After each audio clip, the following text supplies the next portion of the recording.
There's nothing wrong with having trauma. We all do. You just need to do something about it. Come on, unpack your trauma with me.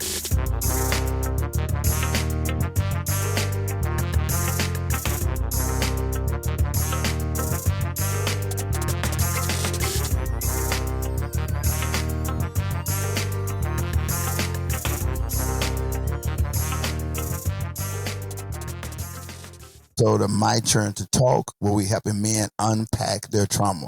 Man, I got an exciting topic for you today. Dating after divorce. We had a few other guests that were supposed to join. We'll get them next time. But dating after divorce. I have two great people here. Actually, my co-host here and my brother-in-law here. And so they're going to talk, both of my brother-in-law. We're going to talk about dating after divorce. They've both been divorced and dating again. I'll just say this. I'm going to have them introduce themselves before we get to the topic. When dating after divorce, it's important to take things slow and give yourself time to heal and reflect. I read a story years ago when people that's been married for a long time and then start to date again, the rules change. And so they like, they might go out and just say have sex. And now they're in a new world, all different diseases. Mm-hmm. And so they found a lot of older people that were going back to the dating game was catching diseases because they were still in the era that when they was dating, it wasn't that, maybe as running rapid as it is now. Right. And so the rules were kind of like different. And so even that, just knowing just how to navigate in that arena. And so it's a lot to unpack, but we're kind of also, we can focus on that, but also on how to heal. How do you start over again? One of the guests I want to hear that can be here, he was sharing me, he said, man, I never get married again. Because you just feel like you just can't trust people. Yeah. And so again, welcome to another episode of My Turn to Talk, Dating After Divorce. I'm your host, Dr. Casey Marsh, or Dr. K Marsh. So again, man, we're excited. We got over 15K followers. My goal of this month is to get to 20K. Okay. Amen. Right. So y'all just keep signing up. Yeah, and so share. Yeah, say it again. Just say it again. Share. Yeah. So we're excited. With less than a year, we got some good numbers. Less than a year. How long? Yeah, just a few months since March. March. I think it's somewhere. That's crazy. March. That's it. Yeah. Wow. Okay. Well, tell us about yourself, and then you go. Well, me dealing with subjects, especially relationship stuff. Mm-hmm. That's a passion of mine. I've always been from a kid. Mm-hmm. I was sharing that with my niece earlier, and so this is a really good topic because things do change over time. Right. You know, because you think about it, you started one time era, maybe a decade ago. Mm-hmm. Now things are different. Mm-hmm. The mindset of people that you date is different. Right. So it changed. It's a lot of changes, no doubt about that. Right. Stephen Johnson. This is, I can't wait to dive into this. It's a lot. Dating, for the most part, in this generation, as they would say, is trash. Mm-hmm. Yeah. But, there is hope. Yeah. Well, have you guys, I don't know, was divorce, the whole process, was it rough? The whole process? Because people say a divorce is like, it's almost like losing a loved one. It's like death, processing death. Right. What would you guys think about that piece? I would definitely agree. This is the thing that shocked me. So when I initially, the person I was married to, we were married, divorced, married, and divorced. So I married the same person twice. I know people that's watching like, what? You didn't learn the first time? That's what I always get when I tell my story. Okay. Oh my God, I think about Get Out. When they was at the Oscar and they were sitting each other next to, they said, look, he ain't learned his lesson yet.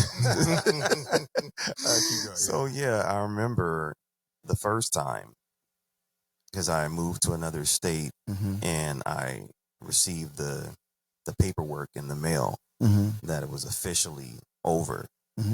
Now, mind you, we had been separated. I'm living my life and, doing my thing.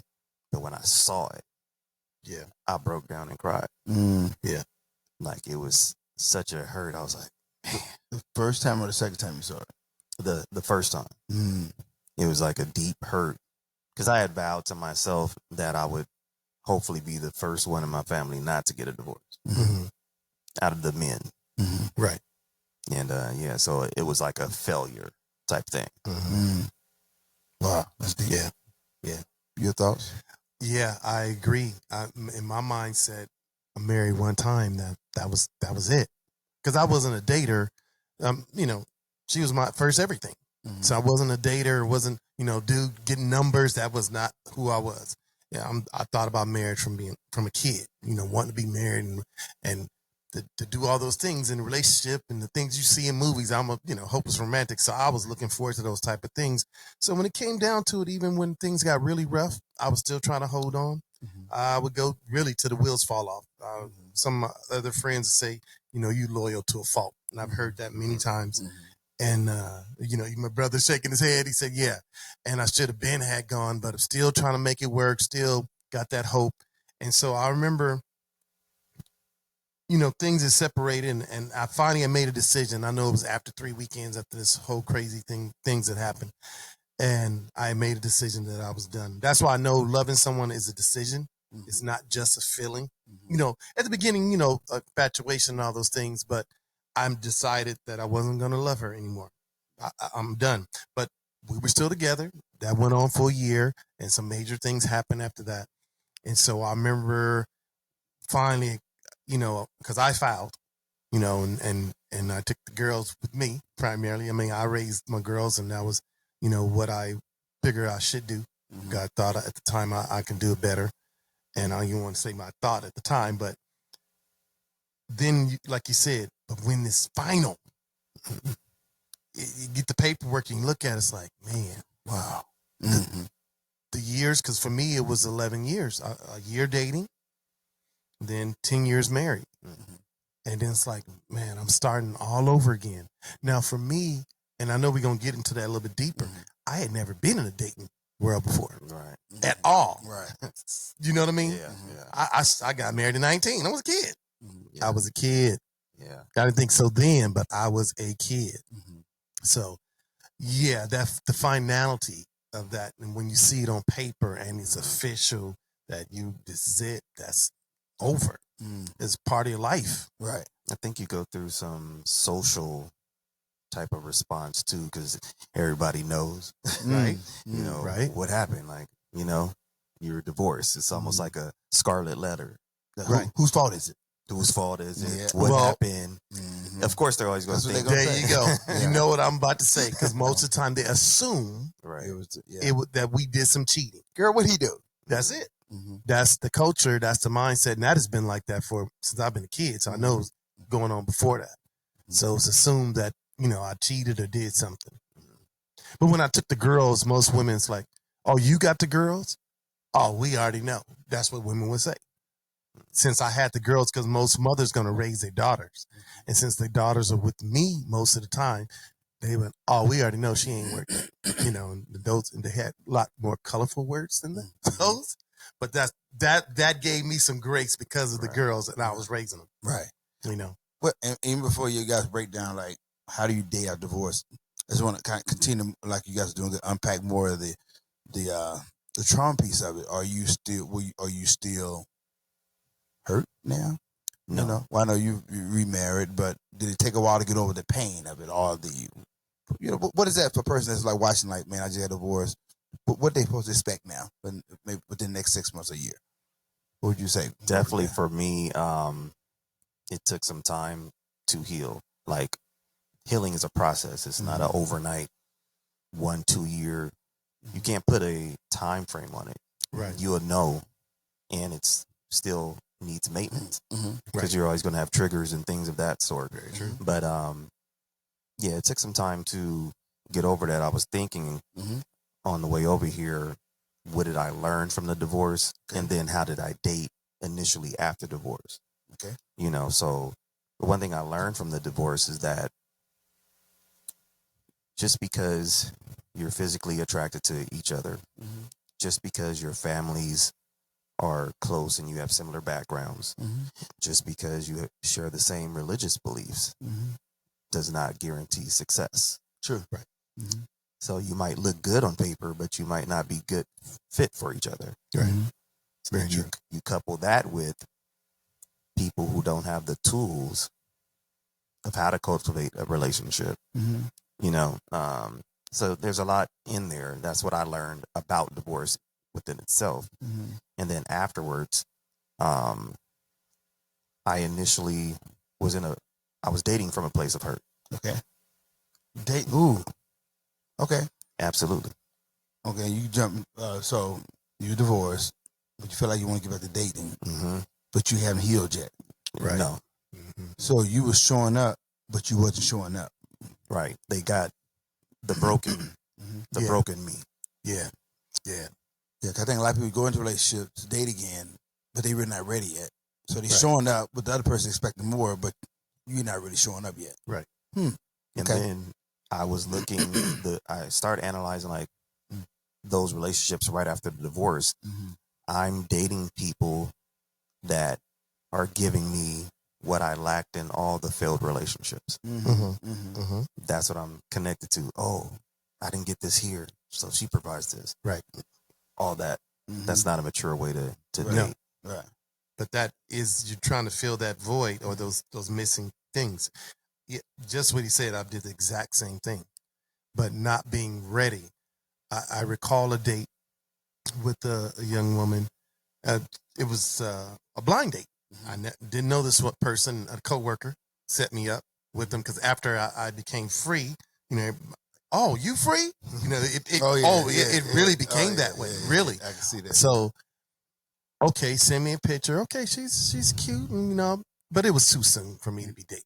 You know, really, it was too soon. So I said, okay, I'll go out on a date, and so went on a date to movies, and she was cutie pie, and we talked, and we gelled really good. And so it was a second date that caught me. So I planned a little day, go to the harbor, get on the harbor cruise. You know, I'm do what I do. And she was standing up. I was sitting down. We were just chit-chatting on the cruise. And she sat down right next to me, and I jumped up before I thought about it. I caught myself. I was embarrassed because I embarrassed her. She sat down, and I jumped immediately up. I went, oh, my goodness, did I just do that? And conversation was awkward at that point, and I never heard from her again because I wasn't ready for that closeness. I thought I was, but when she sat right next to me, she probably felt rejected. She did. I was embarrassed for her because I didn't do that intentionally. She sat, like thigh to thigh, and I jumped right up. Wow. Where she was standing. And I caught it. It was too late. It was awkward after that, and I never heard from her again. You can explain the way and say, look, I know what I did. She didn't ask nothing. We just kind of limped through the rest of that date, and that was it. Never heard from her again. I understood.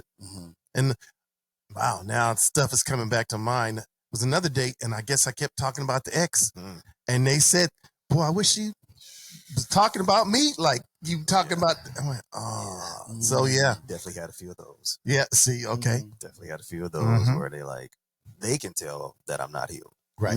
Yes. Because that's you talking about all your trauma. Right. Why you on a date trying to get to know somebody else and hurt people find each other. Yes, thing I realized. Yeah. Because when I thought about how I was dating people, looking for what I was missing, the people that I were connecting with, they were doing the same thing. Right. Trying to heal from their ex and stuff, and I provided things that their ex didn't. Because some people don't like to heal alone, so they bring somebody with them. Misery love company. Yeah, misery love. Yeah, that's what it is. So that's why people do no, they're not ready. Okay, so you guys both would say the first thing before we get to dating is to be healed first. Yes, absolutely. Yes. How long does that take?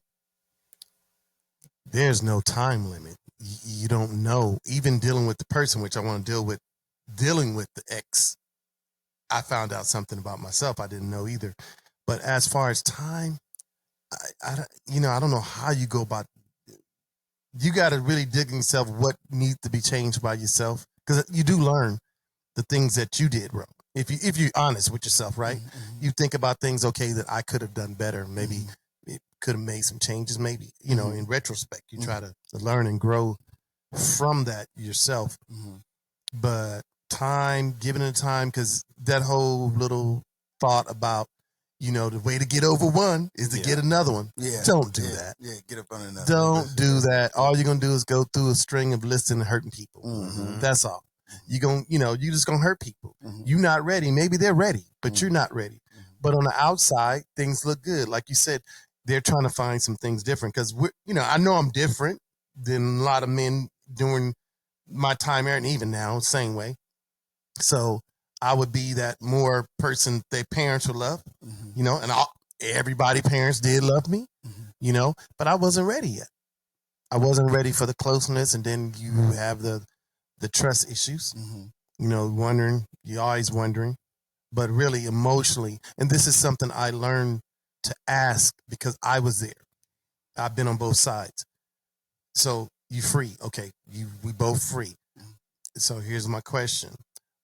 Is there someone that you're emotionally attached to, even though you would never go back to them, but your heart is still there? Yeah. And I start asking that question. And when I get a pause, hey, don't worry. I've been there too. Right. I've been on both sides of that. Right. I dated people who they were still in love, attached emotionally to the person. They know that's not a good person, not a good fit, but they're still connected. Right. And then I did it too, where I was that person. And so I start asking that question. I want to find it out soon, quick, and hurry. So last time you dated, okay, start asking those questions. Just be real. Now, I think as older I got, dealing with dating afterward, I just was direct. You know, just ask direct questions. Just knowing I'm getting older. I'm not trying to play around and do all this other stuff because I learned to go to the movies by myself. I go to concerts by myself. I go to dinner by myself. I do everything by myself. So I don't need you to go and do stuff. And one of the key things I found out, everywhere I went, there's always someone there to talk to. So I'm never alone. Right. There's always women there everywhere I go. So I learned to be good company to myself. I didn't have to have friends or family always following. So where Rodney go? Oh, he at the movies.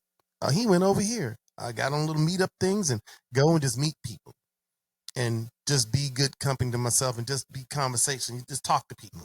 And I learned to do that because I had never been really in that arena before. Right. You know? So no, I'm not buying nobody nothing. I go to some places and they try to dance up on you, get free drinks. It's like, you wasting your time. You wasting a lot of energy on me because I ain't doing none of that. You know, I don't do that. I'm not buying you nothing. I don't know you. You would be better standing outside by the gas station and ask me for something. You know, man, I ran out of gas. So I'll help you in that situation because just helping people. But no, all those little tricks and things. I wasn't in that many environments like that, but I did learn to be more direct in dating. Okay. After the fact, be intentional. Okay, and you guys don't have to share, but like, did you have any trust issues? Like, did you feel like the other person was at fault for the reason for the divorce? And what made you hesitant getting the next person because you gave all this and the person might have betrayed that? I don't know. We never got in details. What do you think? No, I'm glad you said that because my situation was different. Like, so when I analyzed the marriage, I don't look back on it pointing fingers in my situation. I felt like we were not prepared, right? Yeah, we weren't prepared. Like we've talked about this since. Like everything I'm saying now, we've had this heart to heart. Okay. Where I sat down. This is great because it's part of the healing process. I sat down and was like, "Can we talk?" And we talked about everything that happened, and I apologized. So what I was lacking, I handled immaturely, which led me to not be at home. Which led myself to be in a vulnerable state, and I ended up cheating. Okay. Right? So that's why my situation was a little bit different. I love it, and I'm going to finish. So you didn't have the tools to deal with cause every relationship will have conflict. Right. Everyone. And so you didn't have the tools. And I handled it the wrong way. Totally. Okay, I got you. Okay, that's good. This is for the grown and mature. Yeah, like no judgment zone. Yeah, no. Right. But some people, like, especially now in this culture, everybody's looking to point fingers. Right. You got to go this way first. Right. That's why I love what you said, where you looked at what you did in the relationships, because that was my first step of healing. Where I was like, you know what? I'm this age, this many failed relationships, now 2 failed marriages with the same person. Let me take a deep dive. Because and then I found out I had a nice guy victim complex. that what, was my. what does that mean? So I thought. So you ask. All right, keep going. Yeah. I thought because I was a nice guy, that was the end all to be all. That my relationships would work. Because in your mind, you're doing everything right. I was raised in a household to treat women with respect and, you know, be kind, not even just women, just people in general. Right. But there's more to it than that. And we have to, this kind of goes into parenting. When you teach your children to be good and kind, make sure you also teach them to have self-respect and boundaries and confidence. You know what I mean? So I always blamed women like, they just like the bad boys. That was always my complaint with every failed situation. They just like bad boys. And I had to change that. And I read a book, I forgot what it was called, but it was basically on that where nice guys have to learn how to tweak some things. It's good that I was being a nice guy. So then I learned how to be a gentleman. Okay. The biggest way to differentiate the two. Nice guy, Steve Urkel. Okay. He treated, remember Laura, who he had a crush on? He loved Laura, yeah. Loved Laura. He loves this Laura. She was dissing him and talking to him crazy, and he's still trying to get at her. Yeah. Gentleman, 007. James Bond. Smooth, romantic, know how to take him out, but he about his business. Right. You know what I mean? He ain't no pushover. Right. All that kind of stuff. So that was the transition, learning how to transition from just being a nice guy to a gentleman. Okay. Right? And then I had to just take deep accountability of all the things that I did wrong or I allowed. Right. Because that's part of it too. Yeah, because it sounds like because you feel you had all the tools before you got married, so I could never be at fault for the reason for it's not working. And so it sounded like you corrected it, like when you started sawing where, okay, no, I wasn't perfect. So, and because sometimes I think if we go into perfect, then we won't change anything. So I love how you worked on yourself to say, okay, I could have did better here. A lot of work. That's good. So do y'all hear what you said? Y'all watching online before we go on dating? Because I had a friend of mine. He's watching. I had him on the show. He said before I came 30, he said, Casey, I decided he got divorced. He said I decided to go get counseling before I get married. He said because I realized maybe I'm the problem. That was only one marriage. He said I did, and now he's with the same woman ever. He said I worked on me first. Nice. Because I realized I didn't have a dad growing up. He was around, but he was in my life. Just a lot of trauma he went through. And so he worked on himself.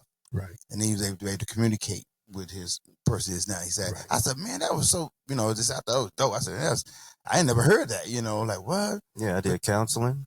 And then I did a lot of self work because, you get an hour session with somebody. That's not enough time. No. You got to do the own. How much are you invested in yourself? Right.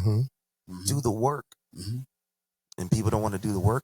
They just want to blame everybody else. Right. Like, you know what I mean?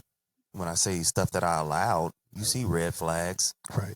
You could have left then. Yep. Yeah. What's a red flag? I can't blame her because I stayed because you mishandled the situation. Right. That's good. And I know it's not a biblical show, but when you there's some Bible in there. But God showed us how to set boundaries. And when I learned this, I was like, oh my goodness. All right, work it. Yeah. What does that mean? Tell me. I'm going to tell you. Oh, okay. So when Adam and Eve mismanaged the relationship, he kicked them out the garden and he didn't allow them to come back in. I still took care of them and I still love you, but you won't come back here because you mismanaged the relationship. That's how you set a boundary. Wow. And bring them, so not letting person do the same thing to you again. Right. Well, they have a saying for that. And that's what I started using the first time. Shame on them. All the other times, shame on me. And I fell in that same trap. I mean, I can look at the two failed ones, two failed marriages and then a failed relationship and say, no, at the very beginning, you saw that. What would you have told someone else? And that's why I started talking to myself. What would you tell someone else? You help people all the time. Now help yourself. When you see that, that's never going to work. I wouldn't do that from Jump Street. I know that's just not a good thing to do. So they feel comfortable enough and they don't value you enough. You know what I mean? They don't place no value on you to do that to you. So you can't make anybody see your worth or value. That's true. Anybody trying to prove that to somebody, if they don't see that within you, within themselves, how you are, you can't do anything else with that, you know? But going back, just what you're saying, I had to look at myself. So, okay, most these relationships, what was the common number with me? What did they say across the board? What are the things I heard? Now, these people, they're all different backgrounds. So I have to look at what they said. So I had to change some things. I had to mature my thinking on certain things, you know. Grew up in a two-parent household, but it's, you know, we can only teach someone what we know. Right.